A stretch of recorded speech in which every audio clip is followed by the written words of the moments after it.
What's up, guys? This is Rise, and welcome to another video.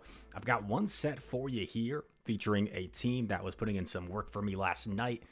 Last night, I decided just to kind of do my sets at midnight before I went to bed, and because I knew I'd be traveling today, and we had some fun with this team and one more team I'm going to showcase for you guys in a second video. So feel free to drop a like, subscribe, leave a comment. All comments are appreciated if you enjoy some of these more meta but effective teams to potentially use in the Go Battle League to gain elo. So we're in like the 3,200 elo range or so, and we're going to go for an Ice Punch here. We have a very positive lead against the Shadow Dragonair. It was tempting for me to like give up Switch because it seemed like he was double weak to Slash, but I decided I would just let myself get countered down because I know Serperior is going to have a solid matchup here against Deoxys defense. And I would also presume this is his best Medi answer. So there you have it. We are running the Dynamic Punch on Medi just to kind of try it out. I normally am a Psychic guy, but deciding to try out Dynamic Punch because it's nice. It's nice when you can counter swap Medi into like a Registeel or a Lickitung and be a little bit more commanding in that matchup. As opposed to if you're running Psychic, Lickitung's going to be able to win the Zero Shield scenario. Same thing with Registeel. So yeah. Opponents fighting it out to the bitter end. They debuffed their last Pokemon and they're still fighting it out. So I appreciate their fortitude. Not giving up. Gonna go for another Ice Punch here. Serperior also has energy, so we're just going to combo play with the Frenzy Plant here. And that's going to be a good game. Pretty RPS win here. And game number one. Not a whole lot our opponent could have done realistically to win that game. Other than like, I don't know, catch on DD, keep the Dragonair around, maybe something like that. Even if they do that though, it's a tough game for them to win. So pretty RPS game one. We're at 32-28. So that game didn't really take much other than just lucky alignment. But I think some of these games, we have some pretty nice plays. Got a little bit too impatient there. Shadow A-Slash into Swampert. Negative lead for us. So what I decided to do is just immediately swap my Medicham. I'm up by a Gligar. Opponent was just a tad bit slow here, which kind of gives me an opening where he's going to have to throw, I think, back-to-back here if he wants to avoid me getting to this next Ice Punch. And if he throws back-to-back, which he doesn't, I'm actually able to get another Ice Punch off here, which connects. And now I'm like debating, do I want to like try and catch a dig on my Serperior? And it looks like my switch timer wasn't up yet, so I didn't really have that option unless I just came in directly with it because it does seem like he blind through. Now what I'm going to do is try and catch a Hydro. I'm unsuccessful, but this is solid. Because Serperior, depending on the bulk of the Lickitung, can win this matchup in the zeros. It should win this matchup in the ones. Because you're going to always outpace just ever so slightly to that third Frenzy Plant. Another Frenzy Plant coming through. I'm kind of expecting him to shield this. But he doesn't. And I'm like, okay, this is fine. Because I should live this with enough health where he can't Mudshot me down. So Swampert's going to be forced to throw energy here. And at that point, I believe my Sandslash should have enough energy to get to 2 moves before Swampert gets to 2 moves here. Actually, Swampert's so spammy, and it also had some energy, so it might have double Hydro. But I should be able to just barely live a Hydro from this range. We have the Ice Punch. It may be a CMP, a charge move priority on the next one.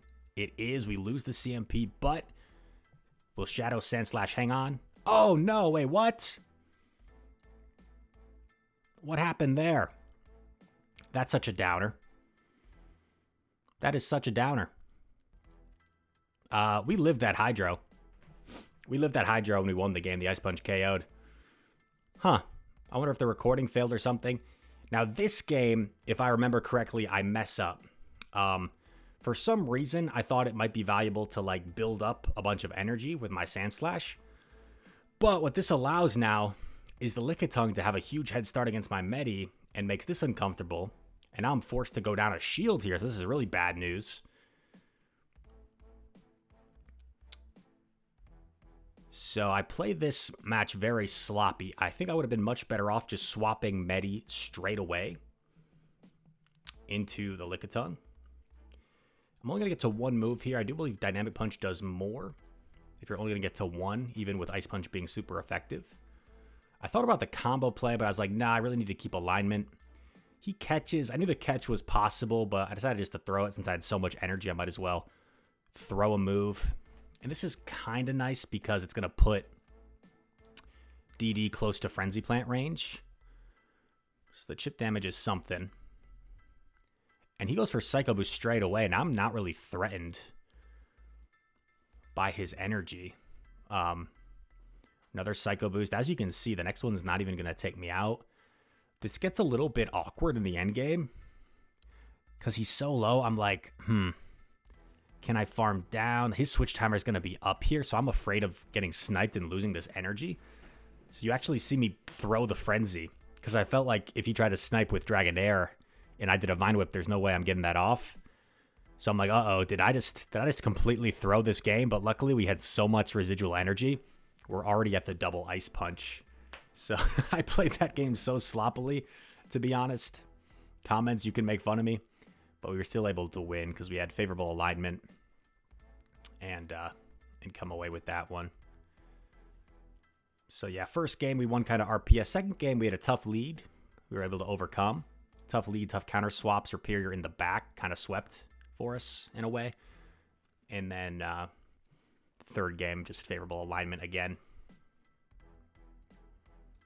Battle starting. Who we got? Nico or Nicole? Double, so a tough lead here. I predict there's already been at least 2 comments. Rise, you're just winning RPS all these games. Well, this game we had a tough lead, so let's see what happens. We swapped the Serperior. They come in with Gligar, but they waited a while, so a bit of a mistake potentially from the opponent. Because giving me this huge head start is kind of nice. He throws right away. I'm debating if I want a shield to get off this Frenzy. I decide against it, and it's actually a Night Slash. Oh, did he just boost? I didn't even notice that when it happened. Gonna come in with Slash. Go for a big farm down. I decide to respect the dig. He baits me with Night Slash. Luckily, doesn't get to another, so that's pretty big for us.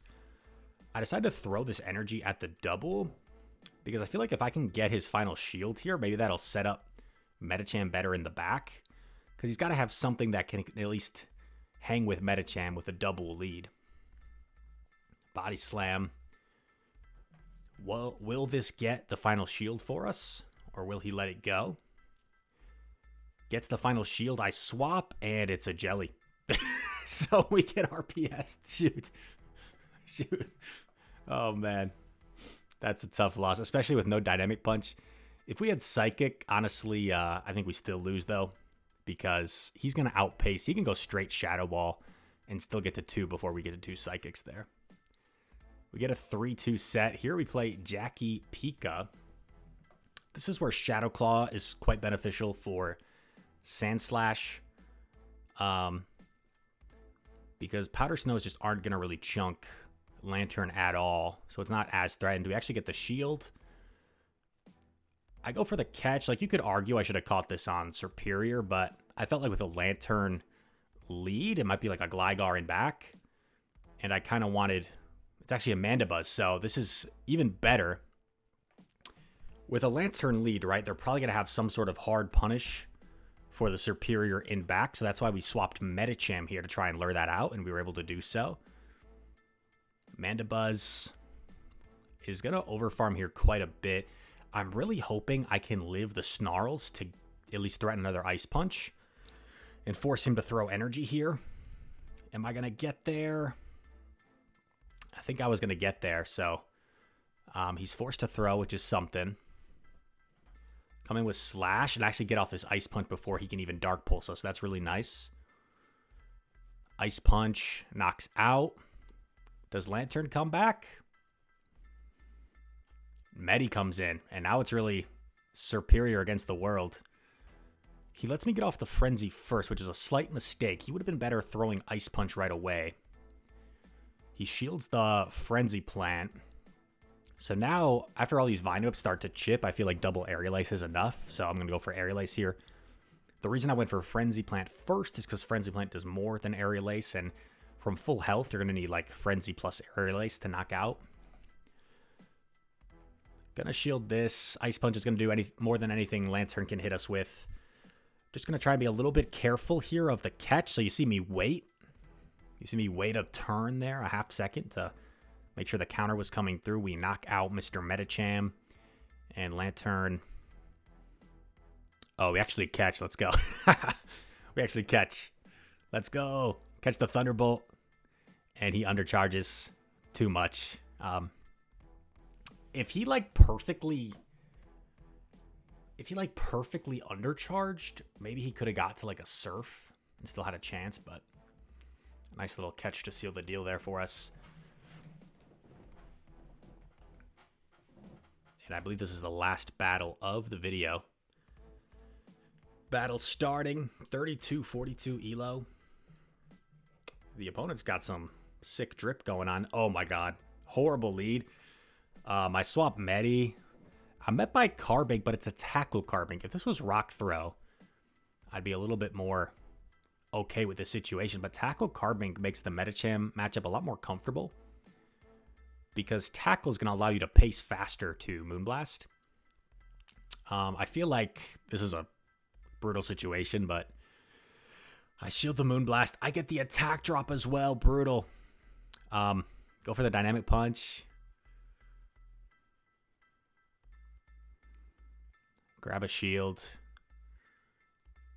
I decide to let this go, and I'm thinking, oh, and it actually baits me, so that kind of works out well for us. But I'm thinking, like, what does taking out this Carbink really do for me? Like, how do I take out the Sand Slash? Or, sorry, the Escavalier. So I actually kind of let myself go down so I can farm down with Slash. And then, like, get off a move here against Escav. I think we got a Denial there, which is pretty nice.